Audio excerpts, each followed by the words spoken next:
Supreme കോടതിയിൽ പെഗാസസിന്റെ കേസിന് വിധി പറഞ്ഞുകൊണ്ടിരിക്കുകയാണ്. ഇതിന്റെ വിശദാംശങ്ങളുമായി വിഷ്ണു തലവൂർ ചേരുന്നു. വിഷ്ണു, ചീഫ് ജസ്റ്റിസ് അധ്യക്ഷനായ ബെഞ്ച് പെഗാസസ് സ്പൈവെയർ കേസ് ഇന്ന് വിധി പറയുന്നതിലേക്ക് പോവുകയാണ്. എന്തൊക്കെയാണ് ഇപ്പോൾ കോടതിയിൽ പുരോഗമിക്കുന്ന നടപടിക്രമങ്ങൾ? അജിംഷാദ്, ഈ പെഗാസസ് ഫോൺ ചോർത്തലിൽ ഇപ്പോൾ സുപ്രീം കോടതി വിധി പ്രസ്താവം ആരംഭിച്ചിരിക്കുകയാണ്. തുടക്കത്തിൽ തന്നെ കോടതി കൃത്യമായി തന്നെ പറഞ്ഞിരിക്കുന്നത് ഈ ഒരു പെഗാസസ് വിദഗ്ധ സമിതി അന്വേഷിക്കുമെന്നതാണ് ഏറ്റവും സുപ്രധാനമായ വാർത്ത. സുപ്രീം കോടതി അവരുടെ വിധി പ്രസ്താവം പറയുന്നു. സുപ്രീം കോടതി മേൽനോട്ടം വഹിച്ചുകൊണ്ട് ഒരു സമിതി രൂപീകരിക്കും. ഈ സമിതി പെഗാസസ് ഫോൺ ചോർത്തൽ അന്വേഷിക്കുമെന്നതാണ് സുപ്രീം കോടതിയുടെ വിധി പ്രസ്താവം വന്നിരിക്കുന്നത്. അതായത് സ്പെഷ്യൽ അന്വേഷണം വേണം എന്നതിലേക്ക് പോവുകയാണ്. വിദഗ്ധ സമിതി അത്തരത്തിൽ തന്നെയാണ്. പെഗാസസ് ഫോൺ ചോർത്തൽ വളരെ വലിയ ഒരു വിഷയം തന്നെയാണ്. വളരെ ആശങ്കാജനകമായിട്ടുള്ള വിഷയം തന്നെയാണ്. ജനങ്ങളുടെ സ്വകാര്യതയെ ലംഘിക്കുന്ന തലത്തിലുള്ള വിഷയങ്ങൾ നടക്കുന്നു. ഭരണഘടനാ തത്വങ്ങൾക്ക് പോലും ഉയർത്തിപ്പിടിക്കാനാണ് കോടതി ശ്രമിക്കുന്നത്. അതുകൊണ്ട് തന്നെയാണ് ഇപ്പോൾ കോടതിയുടെ ഭാഗത്തു നിന്നും സുപ്രധാനമായിട്ടുള്ള തീരുമാനം വന്നിരിക്കുന്നത്. സുപ്രീം കോടതി മേൽനോട്ടത്തിൽ പെഗാസസ് ഫോൺ ചോർത്തലിൽ അന്വേഷണം നടത്തുമെന്നതാണ് ഇപ്പോൾ കോടതി അവരുടെ ഒരു വിധി പ്രസ്താവിച്ചിരിക്കുന്നത്. തുടക്കം മുതൽ തന്നെ ഹർജിക്കാരടക്കം ആവശ്യപ്പെട്ടതും ഇത് തന്നെയാണ്. പെഗാസസ് ഫോൺ ചോർത്തലിൽ സുപ്രീം കോടതി മേൽനോട്ടത്തിൽ അന്വേഷണം വേണമെന്നുള്ള ഒരു ആവശ്യം. ഇപ്പോൾ ആ ആവശ്യം സുപ്രീം കോടതി അംഗീകരിച്ചിരിക്കുന്നു. സുപ്രീം കോടതി തന്നെ ഒരു സമിതിക്ക് രൂപം നൽകും. ഈ സമിതിയായിരിക്കും പിന്നീട് ഈ വിവാദങ്ങളിൽ ഒരു അന്വേഷണം നടത്തുക എന്നതാണ് സുപ്രീം കോടതി പറഞ്ഞിരിക്കുന്നത്. കേന്ദ്ര സർക്കാരിന് വലിയ തിരിച്ചടി തന്നെ ലഭിച്ചിരിക്കുന്നു. കാരണം കേന്ദ്ര സർക്കാർ പല വിവരങ്ങളും മറച്ചുവെക്കാൻ ശ്രമിച്ചെങ്കിലും ഇനി വിദഗ്ധ സമിതിക്ക് മുന്നിൽ എല്ലാ കാര്യങ്ങളും തുറന്നു പറയേണ്ടി വരും. വിരമിച്ച ജഡ്ജിയുടെ മേൽനോട്ടത്തിലായിരിക്കും ഈ ഒരു അന്വേഷണം നടക്കുക എന്നതാണ് ഇപ്പോൾ കോടതി പറഞ്ഞിരിക്കുന്നത്. വിരമിച്ച സുപ്രീം കോടതി ജഡ്ജിയായിരിക്കും വിദഗ്ധ സമിതിയിൽ ഉണ്ടാവുക. സുപ്രീം കോടതി മേൽനോട്ടത്തിൽ വിദഗ്ധ സമിതി പെഗാസസ് ചോർത്തലുമായി ബന്ധപ്പെട്ട കേസ് അന്വേഷിക്കും എന്നതാണ് സുപ്രീം കോടതിയുടെ സുപ്രധാനമായ വിധി. ഒരുപക്ഷെ രാജ്യത്തിന്റെ മുഴുവൻ ഏറ്റവും വലിയ കാത്തിരിപ്പിന് വിരാമം കുറിച്ചുകൊണ്ടാണ് സുപ്രീം കോടതി മേൽനോട്ടത്തിലുള്ള വിദഗ്ധ സമിതി അന്വേഷിക്കുന്നത്. വലിയ തിരിച്ചടി മോദി സർക്കാരിന്, കേന്ദ്ര സർക്കാരിന് ലഭിക്കുകയാണ്. ഇസ്രയേൽ ചാര സോഫ്റ്റ്വെയർ ഉപയോഗിച്ച് രാജ്യത്തിലെ മാധ്യമപ്രവർത്തകരടക്കമുള്ള ജനങ്ങളുടെ സ്വകാര്യത ചോർത്തിയെടുത്ത കേന്ദ്ര സർക്കാരിനെതിരായ ഏറ്റവും വലിയ തിരിച്ചടിയാണ് ഒരുപക്ഷെ ഈ വിദഗ്ധ സമിതി. അതും സുപ്രീം കോടതി ജഡ്ജിയുടെ മേൽനോട്ടത്തിലാണ് അന്വേഷിക്കുന്നത്. എന്തൊക്കെ കാര്യങ്ങളാണ് വിഷ്ണു തലവൂർ ഈ കോടതി ഈ വിധിയെ സമാഹരിക്കുമ്പോൾ ഈ ഘട്ടത്തിൽ പറയാനാകുന്നത്?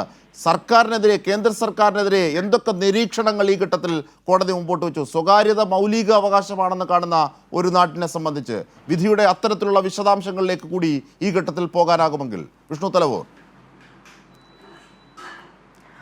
തീർച്ചയായിട്ടും അജിംഷാദ്, സുപ്രീം കോടതി കൃത്യമായി തന്നെ തുടക്കത്തിൽ പറഞ്ഞത് ഈ ഭരണഘടനാ തത്വങ്ങൾ ഉയർത്തിപ്പിടിക്കേണ്ട ആവശ്യമുണ്ട്.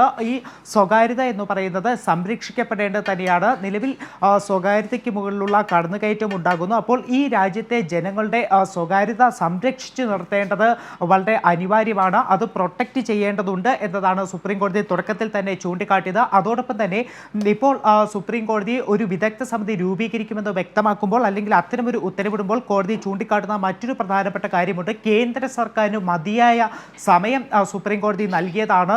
ഇതുമായി ബന്ധപ്പെട്ട വിവരങ്ങളൊക്കെ തന്നെ കൈമാറാൻ, അല്ലെങ്കിൽ എല്ലാ വിവരങ്ങൾ കൈമാറാൻ സുപ്രീം കോടതി പല ചോദ്യങ്ങൾ ചോദിച്ചു, പലതവണ ആവർത്തിച്ച് പെഗാസസ് വാങ്ങി എന്നതടക്കം ചോദിച്ചു. അപ്പോൾ ഇത്തരം കാര്യങ്ങളിലെല്ലാം തന്നെ സുപ്രീം കോടതി കേന്ദ്ര സർക്കാരിന് ആവശ്യമായിട്ടുള്ള സമയം നൽകിയതാണ്. പക്ഷേ കേന്ദ്ര സർക്കാർ അപ്പോഴും ഒരു അധിക സത്യവാങ്മൂലം പോലും നൽകാൻ തയ്യാറായിട്ടില്ല ഇന്ന് സുപ്രീം കോടതി ഇപ്പോൾ കൃത്യമായി തന്നെ പറഞ്ഞിരിക്കുന്നു. അതോടൊപ്പം തന്നെ കേന്ദ്ര സർക്കാരിൻ്റെ ഇത്തരം നിലപാട് തന്നെയാണ് സുപ്രീം കോടതിയെ കൊണ്ട് സമിതി രൂപീകരിച്ചുകൊണ്ട് അന്വേഷണത്തിന് ഉത്തരവിടുന്നതിലേക്ക് എത്തിച്ചിരിക്കുന്നത്. ഇത്തരം കടുത്തൊരു തീരുമാനത്തിലേക്ക് ഞങ്ങളെ എത്തിച്ചിരിക്കുന്നത് കേന്ദ്ര സർക്കാരിൻ്റെ സമീപനം തന്നെയാണ് എന്നതാണ് കോടതി ചൂണ്ടിക്കാട്ടുന്നത്. അതോടൊപ്പം തന്നെ കോടതി പ്രധാനപ്പെട്ട കാര്യങ്ങൾ സുപ്രീം കോടതിയുടെ മേൽനോട്ടത്തിലുള്ള വിദഗ്ധ സമിതി ഇത് അന്വേഷിക്കുമെന്ന് പറയുമ്പോൾ ഇതിൽ സമയബന്ധിതമായ എന്തെങ്കിലും വിധിയിൽ പറയുന്നുണ്ടോ? അജിംഷാദ് 3 അംഗ സമിതിയായിരിക്കും ഈ വിഷയങ്ങൾ അന്വേഷിക്കുക. ജസ്റ്റിസ് RV രവീന്ദ്രനായിരിക്കും സമിതി അധ്യക്ഷൻ. ഇവർ 7 വിഷയങ്ങൾ പരിഗണിക്കും എന്നതാണ് കോടതി അറിയിച്ചിരിക്കുന്നത്.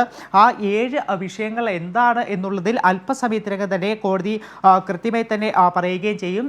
ആ വിദഗ്ധ സമിതിക്ക് മുന്നിൽ കേന്ദ്ര സർക്കാരിന് എല്ലാ കാര്യങ്ങളും പറയേണ്ടി വരും. തുടക്കത്തിൽ സുപ്രീം കോടതി സൂചിപ്പിച്ച ആ സമിതിയുടെ അധ്യക്ഷനെയാണ് ഇപ്പോൾ കോടതി തന്നെ പ്രഖ്യാപിച്ചിരിക്കുന്നു. സുപ്രീം കോടതിയിൽ നിന്ന് വിരമിച്ച അഭിഭാഷക ജഡ്ജി തന്നെയാണ് ഇത്തരത്തിൽ അധ്യക്ഷനായിട്ട് വരുന്നത്. ജസ്റ്റിസ് സമിതി അധ്യക്ഷൻ. 3 അംഗ സമിതിയായിരിക്കും പെഗാസസ് ഫോൺ ചോർത്തൽ വിവാദം അന്വേഷിക്കുക. ഇവർ 7 പ്രധാനപ്പെട്ട കാര്യങ്ങളിലായിരിക്കും അന്വേഷണം അല്ലെങ്കിൽ ഈ വിദഗ്ധ 3 അംഗ സമിതി പരിഗണിക്കുക. ആ 7 വിഷയങ്ങൾ എന്ന് പറയുന്നത് ഈ ഫോൺ ചോർത്തൽ നടന്നിട്ടുണ്ടോ, ഉണ്ടെങ്കിൽ എന്തിൻ്റെ അടിസ്ഥാനത്തിലാണ് ഈ ഫോൺ ചോർത്തൽ നടന്നത് ഉൾപ്പെടെയുള്ള 7 വിഷയങ്ങളായിരിക്കും 3 അംഗ സമിതി പരിഗണിക്കുക എന്നതാണ് ഈ ഘട്ടത്തിൽ നമുക്ക് പറയാൻ കഴിയുക. ഇപ്പോഴും വിധി പ്രസ്താവം നടന്നുകൊണ്ടിരിക്കുകയാണ്. കേന്ദ്ര സർക്കാരിന് ഏറ്റവും വലിയ തിരിച്ചടി നേരിട്ടിരിക്കുന്നു എന്ന് നമുക്ക് പറയേണ്ടി വരും. കാരണം കോടതി കൃത്യമായി തന്നെ വ്യക്തമാക്കിയിരിക്കുന്നത് ഭരണഘടനാ തത്വങ്ങൾ ഉയർത്തി പിടിക്കേണ്ടതുണ്ടെന്നും അതോടൊപ്പം തന്നെ സ്വകാര്യത മൗലിക അവകാശമാണ്, സ്വകാര്യത ലംഘനം ഒരിക്കലും അംഗീകരിക്കാൻ കഴിയുകയില്ല എന്നതാണ് കോടതി ചൂണ്ടിക്കാട്ടിയിരിക്കുന്നത്. അതുകൊണ്ട് തന്നെയാണ് കേന്ദ്ര സർക്കാരിൻ്റെ നിലപാടുകളിൽ പോലും ശക്തമായ വിയോജിപ്പ് രേഖപ്പെടുത്തിക്കൊണ്ട് പെഗാസസ് ഫോൺ ചോർത്തൽ അന്വേഷിക്കാൻ ഇപ്പോൾ 3 അംഗ സമിതിയെ സുപ്രീം കോടതി നിയോഗിച്ചിരിക്കുന്നത്. അജിംഷാദ്.